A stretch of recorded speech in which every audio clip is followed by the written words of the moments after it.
Welcome to Pediatric Case Review. In today's lecture, we will discuss scarlet fever, a common pediatric condition caused by group A streptococcus. This comprehensive review is designed for pediatric residents seeking to understand the pathophysiology, diagnosis, and management of this classic childhood illness. A 6-year-old presents with sore throat, fever, and a sandpaper-like rash. Which of the following best explains the pathophysiology of scarlet fever? Is it A. Direct viral invasion of skin epithelium, B. Exotoxin produced by group A streptococcus, C. Immune complex deposition in the dermis, or D. Secondary bacterial infection following viral pharyngitis? The correct answer is B. Scarlet fever results from pyrogenic exotoxins produced by group A streptococcus, primarily streptococcal pyrogenic exotoxins A, B, and C.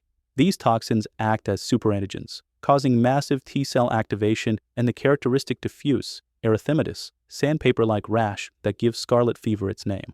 An urgent care center notices an increase in scarlet fever cases. Which age group is most commonly affected by scarlet fever? Is it A. Infants under 1 year, B. Children 5 to 15 years, C.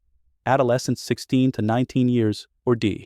Young adults 20 to 25 years? The correct answer is B. Scarlet fever most commonly affects children between 5 and 15 years of age. It's relatively rare in children younger than 3 years, likely due to the lack of type-specific streptococcal antibodies and fewer exposures. Scarlet fever shows seasonal variation with peaks during winter and spring months in temperate climates. An 8-year-old boy presents with 2-day history of fever, sore throat, and new rash. What clinical feature is most characteristic of scarlet fever? Is it A. Vesicular lesions on palms and soles, B. Sandpaper-like rash with circumoral pallor, C. Target lesions on extremities, or D. Petechial rash on hard palate? The correct answer is B. The hallmark of scarlet fever is a diffuse, erythematous, sandpaper-like rash with characteristic circumoral pallor. The rash typically begins on the neck and chest before spreading to the trunk and extremities. The rough, sandpaper texture is distinctive on palpation. Circumoral pallor refers to the area around the mouth that remains notably pale in contrast to the surrounding redness. A 7-year-old girl presents with fever and sore throat. Which of the following is typically the earliest symptom complex in scarlet fever? Is it A. Fever, vomiting, and headache, B. Rash, strawberry tongue, and lymphadenopathy, C. Abdominal pain, diarrhea, and fatigue, or D. Joint pain, palatal petechiae, and cough? The correct answer is A. The earliest symptoms in scarlet fever typically include fever, vomiting, headache, and sore throat. These prodromal symptoms usually precede the characteristic rash by 1 to 2 days. This initial phase resembles uncomplicated streptococcal pharyngitis.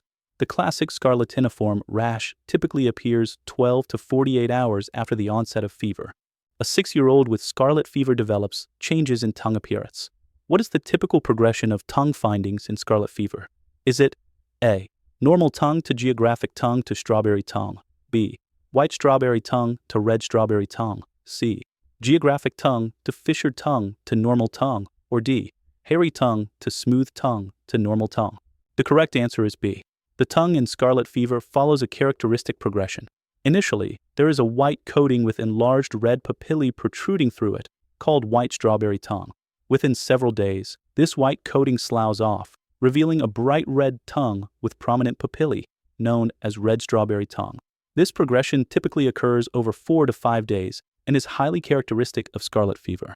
An 8-year-old presents with fever, rash, and sore throat. On examination, which finding is most consistent with scarlet fever? Is it A. Koplik spots on buccal mucosa, B. Pastia's lines and skin folds, C. Nikolsky sign on gentle pressure, or D. Janeway lesions on palms? The correct answer is B. Pastia's lines are accentuated linear erythema or petechiae in the skin folds, particularly the antecubital fossae, axillae, and groin areas. These lines represent capillary fragility in these areas and are highly characteristic of scarlet fever. Pastia's lines may persist for several days after the general rash has faded and can be a helpful diagnostic clue in equivocal cases. A 6-year-old with suspected scarlet fever is being examined. Which pharyngeal finding would you most likely observe? Is it A. Vesicular lesions on soft palate, B. Exudative pharyngitis with tender anterior cervical lymphadenopathy, C.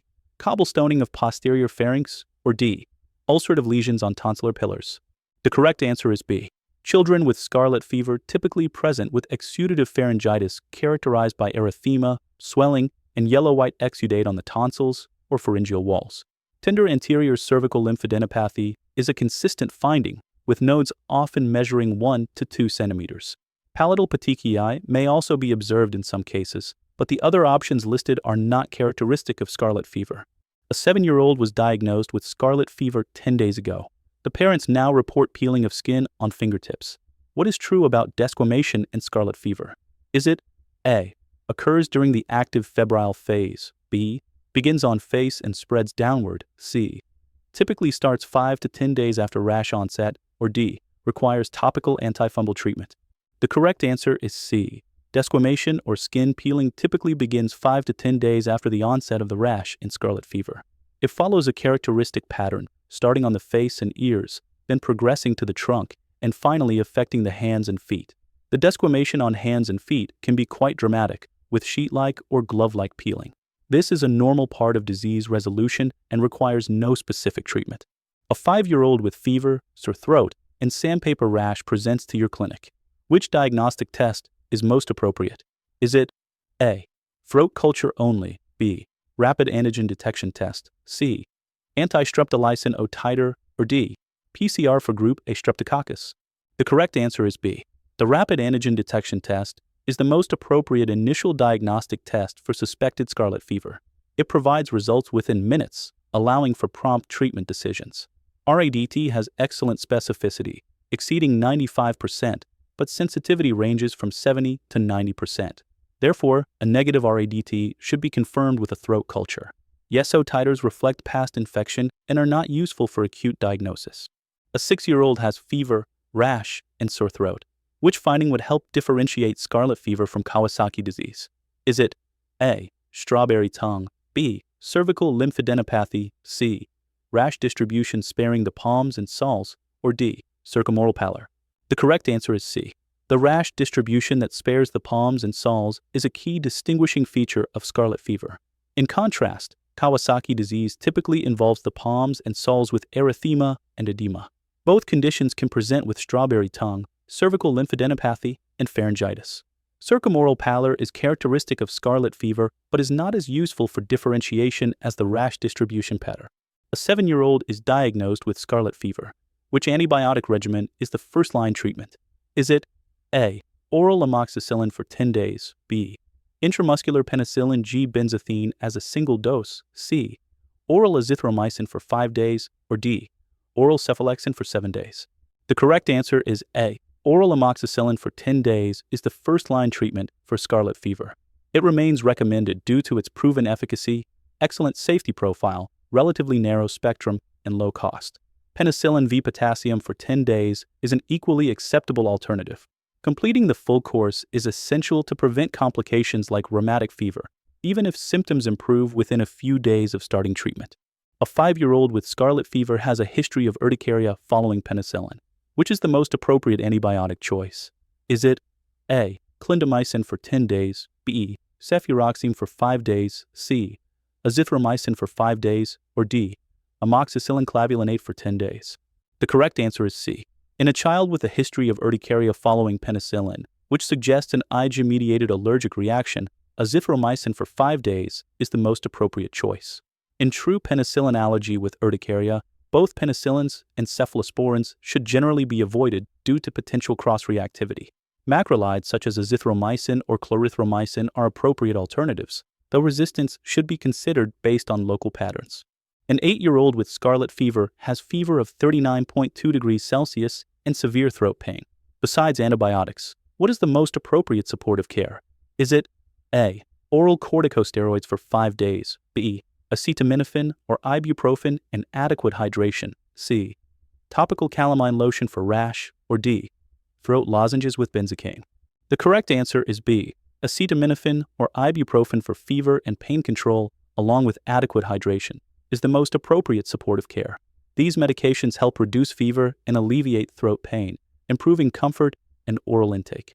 Ensuring adequate fluid intake prevents dehydration, which can occur due to fever and decreased oral intake. Additional supportive measures may include cool liquids, soft foods, and saltwater gargles. Corticosteroids and benzocaine lozenges are not recommended. A 6-year-old with scarlet fever started appropriate antibiotics 24 hours ago. Regarding return to school, what should you advise the parents? Is it A. Return immediately as the rash is not contagious. B. Return after 24 hours of antibiotics. C. Return after completing the full antibiotic course. Or D. Return after the rash and fever resolve completely. The correct answer is B. Children with scarlet fever may return to school after completing 24 hours of appropriate antibiotic therapy. At this point, they are generally no longer contagious. Of course, the child should also be feeling well enough to participate in school activities. It's important to emphasize to parents that the full antibiotic course must be completed even after the child returns to school and symptoms improve to prevent complications. A 7-year-old treated for scarlet fever 5 days ago develops ear pain and new fever. What is the most likely complication? Is it A. Acute rheumatic fever, B. Post-streptococcal glomerulonephritis, C. Otitis media, or D. Pediatric autoimmune neuropsychiatric disorder? The correct answer is C. Otitis media is one of the most common suppurative complications of scarlet fever and streptococcal pharyngitis. Suppurative complications are direct extensions of the infection and typically occur during the acute illness or shortly thereafter. The timing of symptoms 5 days after treatment, along with ear pain and new fever, strongly suggests otitis media. Other potential suppurative complications include sinusitis, peritonsillar abscess, and mastoiditis. A 9-year-old was inadequately treated for scarlet fever 3 weeks ago. He now presents with migratory joint pain, carditis, and subcutaneous nodules. What is the likely diagnosis? Is it A. Kawasaki disease, B. Juvenile idiopathic arthritis, C. Acute rheumatic fever, or D. Henoch-Schönlein purpura? The correct answer is C. Acute rheumatic fever is a classic non-suppurative complication of inadequately treated group of streptococcal infections. It typically presents 2 to 3 weeks after the initial infection with manifestations including migratory polyarthritis, carditis, subcutaneous nodules, erythema marginatum, and chorea. The presentation described matches several major criteria from the modified Jones criteria. Complete antibiotic treatment of scarlet fever is essential for preventing this serious complication. A 6-year-old recovered from scarlet fever 2 weeks ago. He now presents with periorbital edema, tea-colored urine, and hypertension. What is true about this condition? Is it A. Immediate antibiotic retreatment is necessary. B. It can be prevented by adequate antibiotic treatment. C.